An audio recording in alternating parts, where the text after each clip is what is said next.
Hello, everyone. Welcome back. It's Live with the Chamber. It's Wednesday. My name is Jack Faria. My pronouns are he, him, his. I'm the Membership and Events Coordinator for the Wisconsin LGBT Chamber of Commerce. Thank you for joining us. Excited for today's guest. We have Troy Yilmaz of Branding Hatch with us. Before we get to today's conversation, I want to give just a quick shout out to our new member. We have a new member moment today. It's Peter Burgelis at US Bank Home Mortgage. If you've been to any of our in-person events, which stopped back in March, Peter's always around. Peter's a great personality, great energy. He's been with US Bank for a little while now, and now he is with the Chamber as an individual member. If you're interested in expanding your own membership, go ahead and talk to me, Jack at WIS LGBT Chamber. But Peter, thank you so much for joining as an individual member. We are thrilled, honored to have you, as always. That brings us to our next segment. We have our tip of the day. So just a few weeks ago, I rewatched the movie. I don't know if you've all seen it. Won't You Be My Neighbor? I'm sorry, no, it's A Beautiful Day in the Neighborhood. It's the Tom Hanks movie about Mr. Rogers.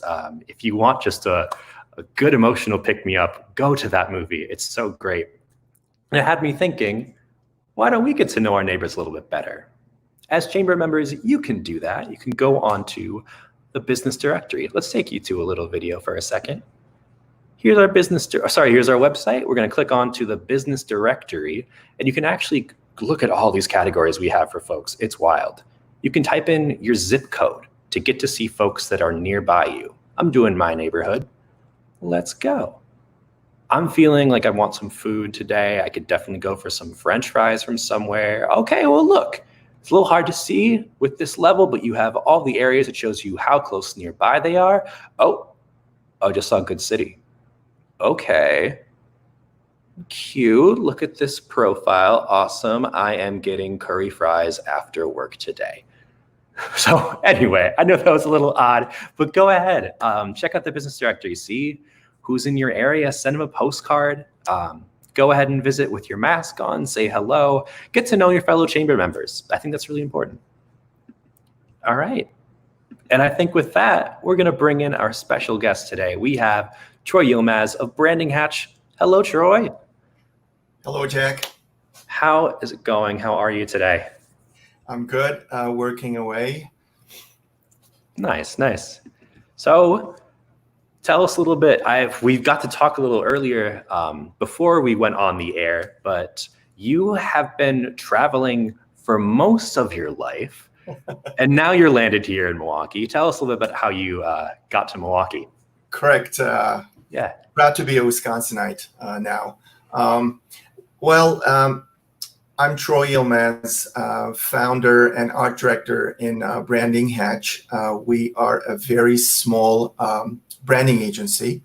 I originate from Turkey. I was born and raised there, but I always say I grew up in the United States. I came here as a graduate student in my early 20s, proud citizen now.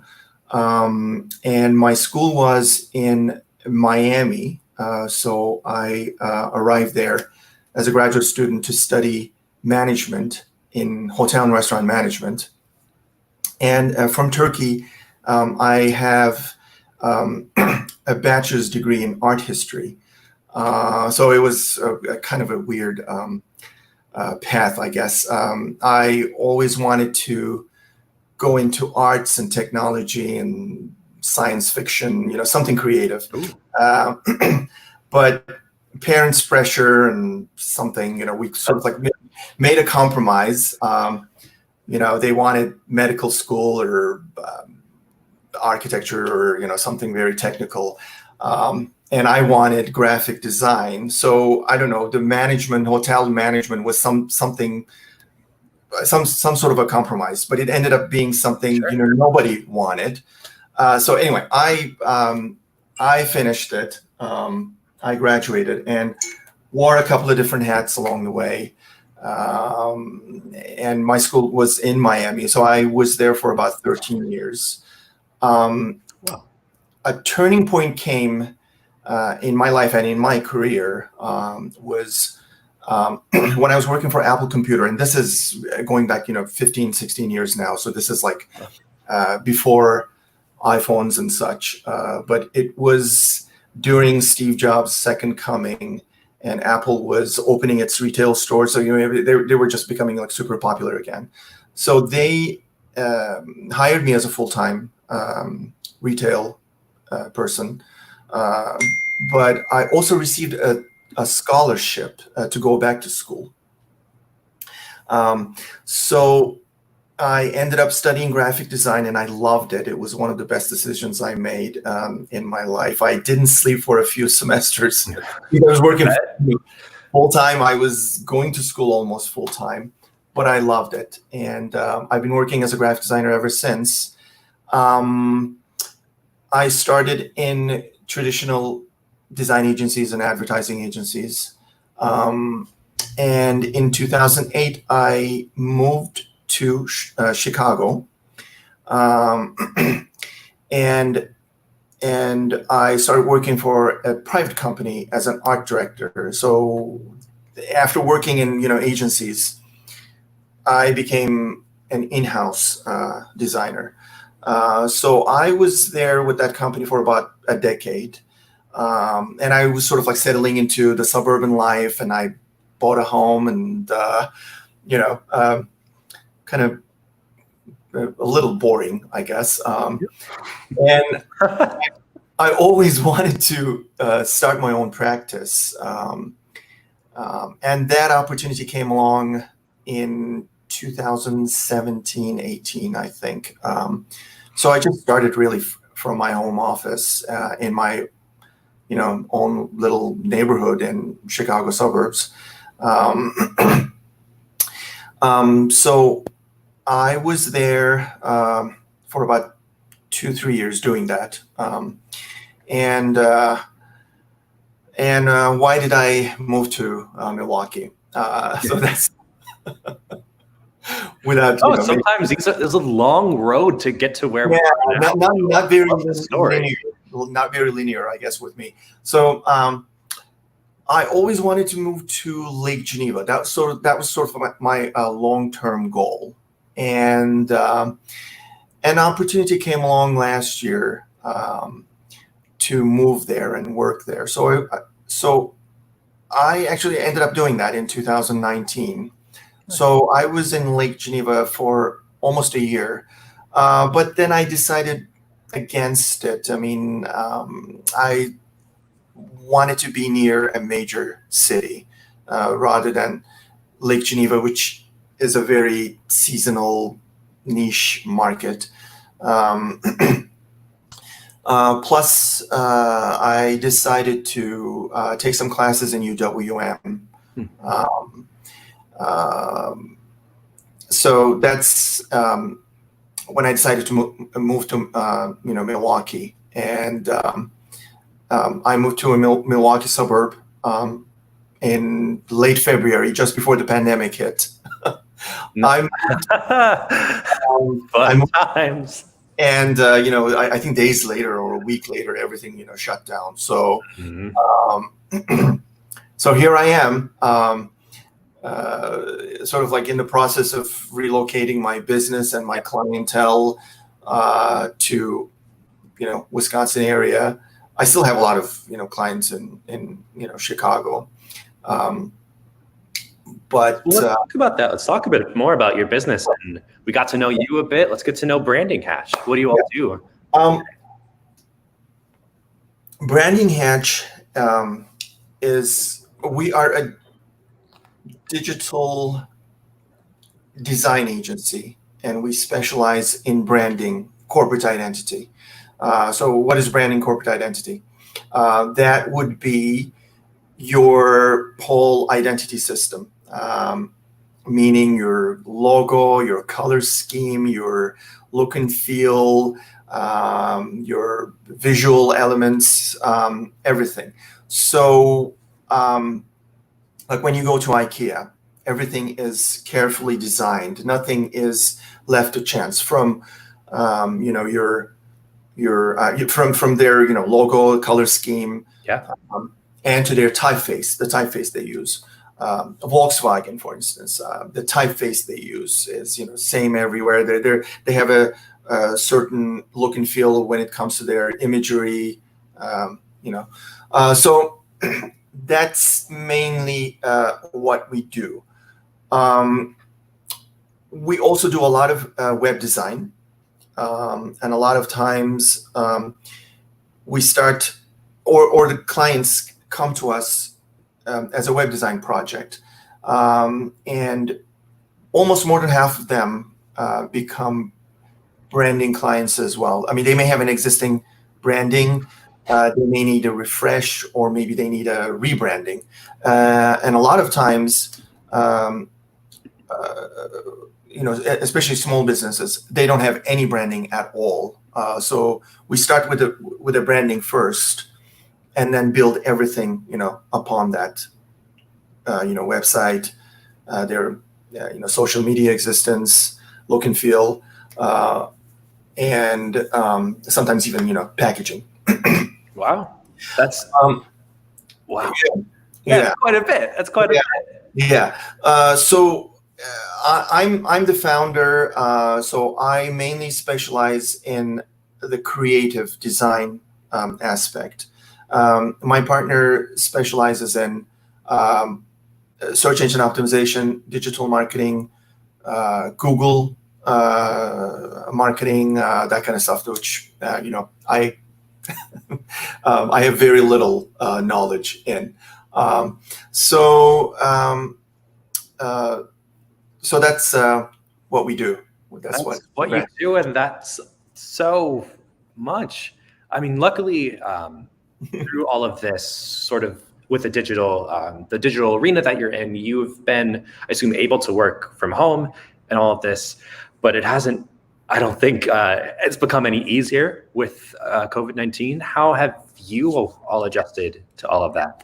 Correct. I'm not an extrovert. I'm introvert, and I'm mostly a homebody.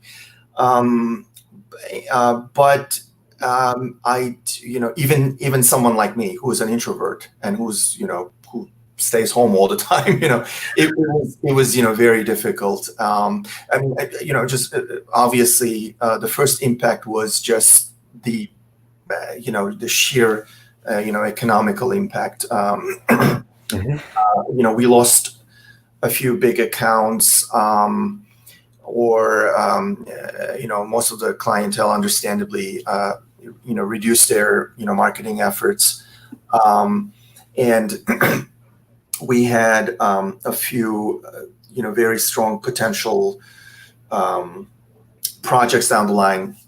They got canceled or just postponed indefinitely. So that's obviously the most direct impact that everyone is experiencing. And for me, as I was saying earlier, it's been difficult. You get to when you're stuck at home, you get to procrastinate. You sort of become maybe less inspired, less creative. I don't know, all sorts of things. So when I was in Chicago, I usually rotated between my home office and my co-working space. And after I moved to Milwaukee, I didn't have a place to go to, as a co-working space. But I'm just so happy that just beginning of July, I joined No Studios. So I'm just trying to rotate and get out of my home office as much as I can. So yeah, those are the that's how I try to deal with all this. Absolutely. Yeah. And to that point, earlier for our tip of the day, we were talking about getting to know your neighbor. No Studios is also the home of our nonprofit member, Milwaukee Film. So once folks get back into that office, I hope you guys get to connect a bit. That's sure. Yeah, that would awesome to hear more and more members coming from the No Studios. Yeah, that would be great. Awesome. Yeah, and it's a fantastic space. I'm sorry? It's a fantastic space, but I'll go ahead. Sorry for cutting you off. It's a great space. It's a bit of a ghost town right now, and understandably so. But Sure. I really like it. Just we'll see. I haven't been any of the like social events, and they have unplugged music events there. I haven't been to any of those, but yeah, I mean, what a fantastic space. I think I hope nothing goes wrong and nothing nothing goes shut down again. So we'll see. Yeah, I'm looking forward to it. By the way, I don't know if Milwaukee Film, are they open at all? I mean, I don't. Oh yeah, well, I can share a little bit. I was a programmer at Milwaukee Film for a while. The Oriental Theater, which operates on the east side, is going to be closed until the fall. They're finally working on, or they finally have the time to work on these renovations. So it kind of works out.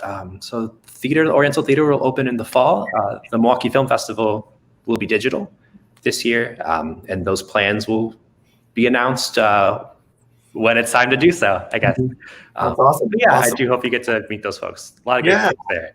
But before I let you go, I just want to ask, sort of to end the conversation today, why did you decide to join the Wisconsin LGBT Chamber? Oh my God! I mean, it's. I just wanted to become part of the community and just wanted to meet other LGBT members. When I was in Chicago, when I worked from the suburbs, I was, dare I say, a very sort of like conservative and traditional environment. So I mean, this was just for me a natural thing to do for me. So yeah. We love that you joined. Thank you so much for joining us today for Live with the Chamber. Charthers, anything you need, as always, doors open. I so appreciate you taking time with us today. Thank you so much. Yep. Thank you. All right, and we'll talk soon. All right, everyone. Thank you so much for joining us for Wednesday's Live with the Chamber. Join us on Friday afternoon. I am so excited. We are going to talk to my coworker from the Wisconsin LGBT Chamber. We're going to have Kat Claus, the programs manager. We're going to have a little chat about what we both do at the Chamber, maybe answer some of your questions. Feel free to get those ready. Just want to also flag one moment. Our upcoming events next Tuesday, Chamber on Tap. It's the pet edition. You still have time to adopt a pet, make a pet rock, whatever you like. It should be a lot of fun. We encourage everyone to get a drink of choice and join us for that event, 5:30, Tuesday, July 28th. More information is on our Facebook page. All right, everyone. As always, my door is open. You can feel free to drop a line, jack@wislgbtchamber.com. That's all from me. We'll see you Friday.